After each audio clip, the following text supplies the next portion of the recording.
বন্ধুরা,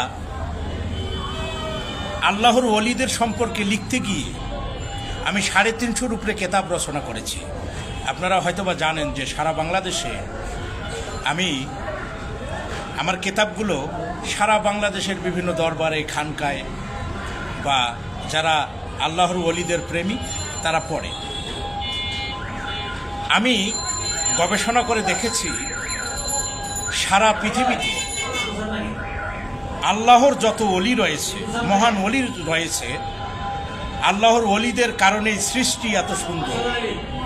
আল্লাহর ওলিদের রহমতের কারণে, আল্লাহর ওলিদের বেলায়েতের কারণে আল্লাহ আধ্যাত্মিক প্রশাসন দিয়ে এই সৃষ্টিকে ধ্বংসের হাত থেকে প্রতিনিয়তই রক্ষা করে যাচ্ছেন। আপনারা হয়তো বোঝেন না।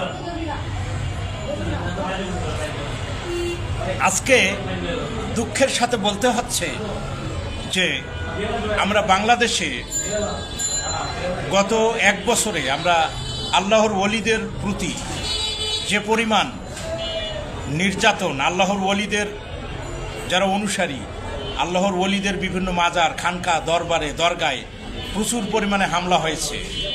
আপনারা কি মনে করেন যে যারা হামলা করেছে তারা ভালো আছে? তারা ভালো নেই।